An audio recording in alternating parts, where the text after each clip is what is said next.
Can we start by getting your latest team news update? Well, basically, compared to before Chelsea, nothing has changed. The Kolasinac, Koscielny, Monreal, Giroud, Ramsey, they're still all out.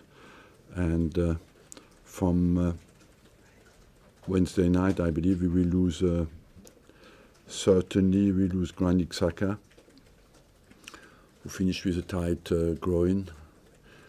Everybody else should be available. It's quite a quick turnaround again, isn't it? So how much can we expect to see you rotate your side? I will rotate a little bit because we have as well, we come out of a very high-loaded period because we played three big games in 6 days, twice away, a big game at home, and we have to keep our level of focus and of urgency because the third round is always very difficult, especially when you play away from home against a championship team. And we play on Wednesday again, so I have to rotate a little bit. Of course, this is us beginning our defence of the FA Cup. Mm-hmm. From a personal point of view for you, how exciting is this opening weekend? Because of course it's a chance to test yourself against teams. From my personal experience in the FA Cup, and I think I have a big one, this is maybe the most difficult round many times because it's always difficult to start well in a competition, and when you play away against a championship team, today it's always very intense games, and the championship teams are ready to face. For them it's a big challenge, and you have to maintain, coming out of a very loaded and congested period over Christmas, you have to maintain your concentration, and that's never easy. Arsen, you've been asked by the FA to explain comments you made pre and post-match Chelsea. Have you responded to the FA, and what have you said in response? Look, I believe that first of all, yes, I've been asked, and I maintain what I said in the press conference 100%, and I'm nothing to change in that. And overall, basically nothing has changed. I'm in England for 21 years. I try to serve this game with honesty, integrity, and when I have something to say, I say it. And on that front, nothing will change, never. And does that include post-match as well? Because you've had a couple of days to reflect. You said that the penalty decision was farcical. You've had a chance to have a look at it. Do you stand by that as well? 100%. A lot of people looked at it and suggested that they believe it was... Look, I respect everybody's opinion. I think it was a yellow card for Hazard. You feel he 100%. Because in the same game... But I have a right to have my opinion, and I respect everybody's opinion. Because in the same game there are accusations that Jack Wilshere dived as well. Yes, maybe he did, but that doesn't... why should that change my opinion on the penalty? Nothing to do. Every situation is different. That has been to be assessed by the referee, and after that you have your opinion, I have my opinion. I'm long enough to know it, long enough in the game to know that everybody can have a different opinion. So just on that, you stick by what you said pre-match, because you said there was a concerning coincidences in the penalties that have been awarded against Arsenal. You still believe that it's more than just a coincidence? I have nothing to add to that. I maintain what I said. You know, we can talk and talk. At the end of the day, we spend always time on talking about things that are not really important in the game. What we want is to see big football games. We have big players on the football pitch, and you want them to be refereed by top quality people. And I think I contributed a lot to give the referees a great opportunity to be at their best, because I had a huge influence on the fact that they became professional or not. And I believe I had more influence on that, and the positive one, and that's why I can be as well demanding, you know, and that's what I want from them, is to be at the top, and I'm quite surprised that that is shocking, you know. If I can ask you, you told us on Wednesday that you'd 100% continue to contest the charge regarding the West Brom game, the comments made then. Is that still the case? Because there are some suggestions that maybe you'd let it go, perhaps take a touchline ban and be back for the Chelsea game. Can you just clarify what that situation is? I don't know. At the moment I'm focused on football, and at the moment always fuss. You imagine that I'm 21 years in the game, and what I've seen and heard in the corridors from people, you might can be quite understand that I'm surprised and shocked by having been charged. So you still contest the charge? I just told you my answer. It's no need to talk about that much more. Similar issue that VAR is going to be used in the FA Cup. It's going to be used in your match against Chelsea. Do you think that could have helped the situation on Wednesday? Do you welcome its introduction and its use in the FA Cup and in the League Cup? I fight for the video for over 10 years. So I can only be positive. It can create jobs as well for former referees who can continue their work and have their influence. Can I ask you about your new signing, Mavropanos? Yes. Is he with you now, or what's the plan? He's with us, yes. The plan is that he goes out on loan to play somewhere. When he goes out on loan, will that be an English club? Will he go back abroad? Will he play? Have you any ideas? It can be a German club. You prefer him to play in Germany?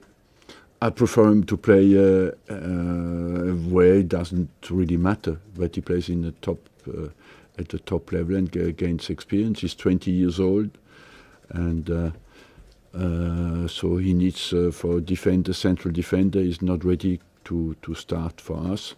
So it's important he gains experience. Just in terms of obviously transfer windows, there've been a lot of talk. There've been suggestions that you're showing an interest in Aubameyang as a possibility. Can you just No, clarify that? it's not a possibility. Okay, Rob, thank you. Arsen, on the subject of VAR, it is there to correct obvious mistakes. Do you feel that it will be successful in that, or that it will just actually stir up more debate and more conversations like we've been having this morning? Well, I believe it's like every new technology. I can be very positive.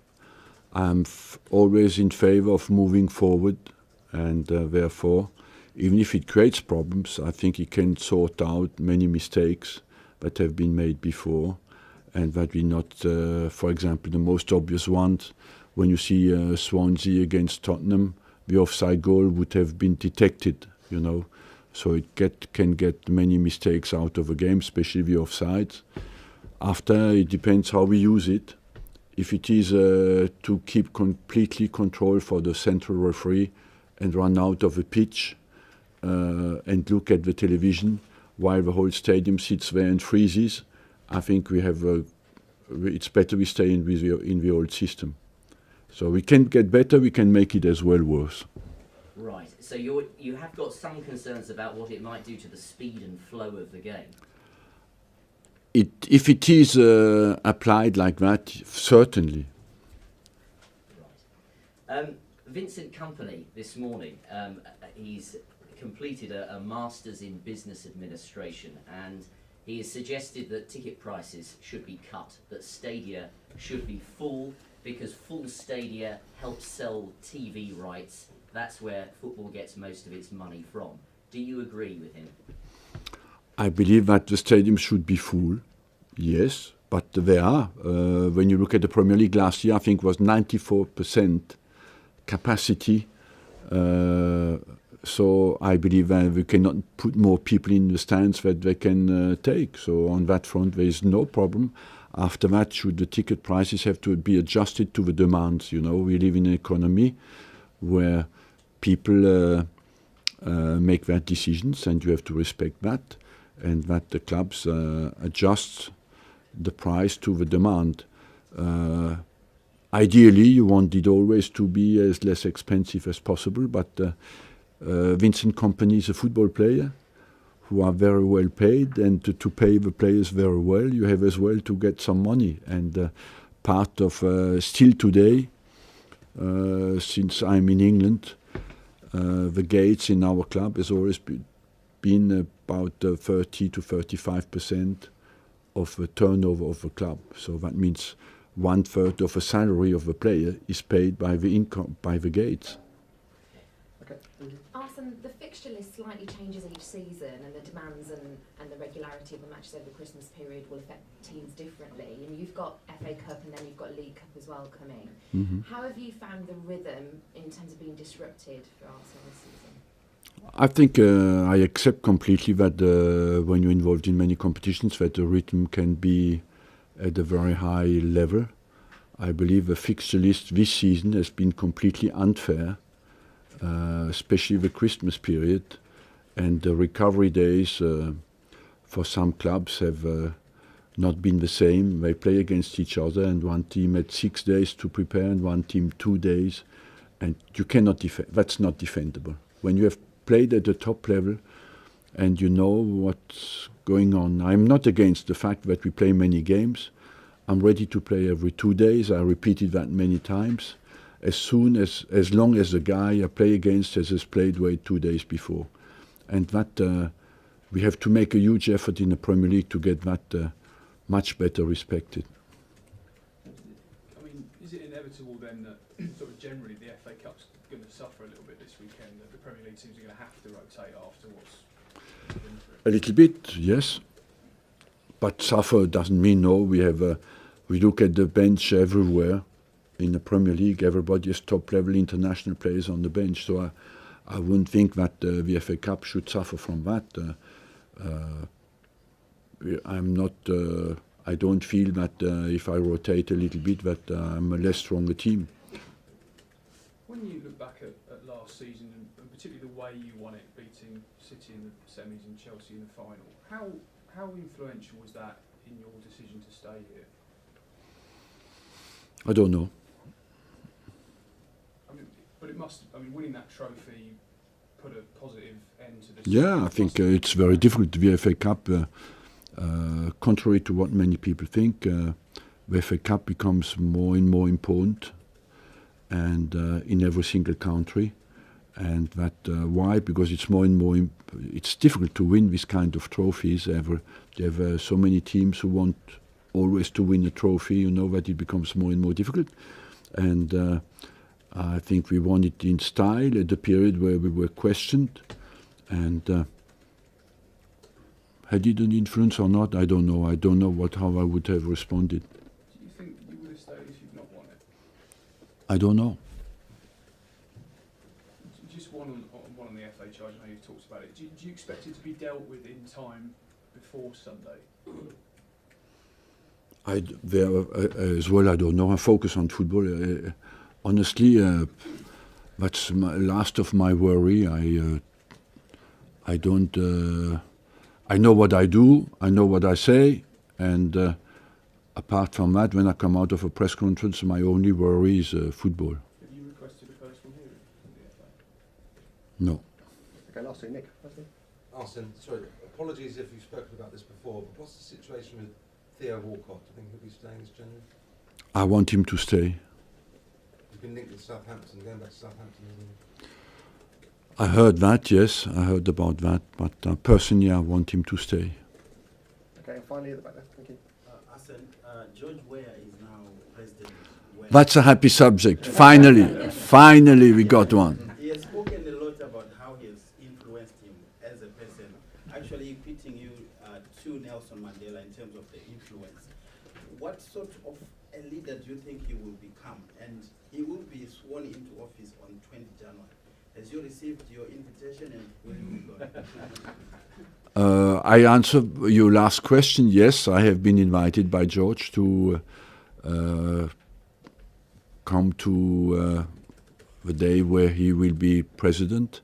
But apart from that, that's of course not so important. What is important is when you look at his life, and I think the life of this guy is a real film, and it is unbelievable. Can make a fantastic film, because I all my life I remember when I saw him the first time in Monaco, coming a bit lost, not knowing anybody, not being rated by anybody as a player, and becoming after, in 95, the best player in the world, and today become president of his country. It's an unbelievable story. But it's down to the fact that one thing that was common in George's attitude, strong mentally, absolutely unbelievably, convinced that he has a mission. And the second thing, that was always, because I went with George through the period where it was war in Liberia, and I've seen how much he suffered for his country, and that's the second thing that was always continuous in his life, the love for his country and for his people, and the care he had for other people. And so I didn't think during that period that he will become president of his country. But today, when I look back, I must say he always, I'm seeing him crying when war was on in Liberia. So it's a happy story, and I wish that he has, of course, a happy presidency. And I would like to say this guy is an example for everybody who plays football today, for all the players. Will you be going? I don't think so, because I believe I will be busy. Maybe if I'm suspended, I will have time to go.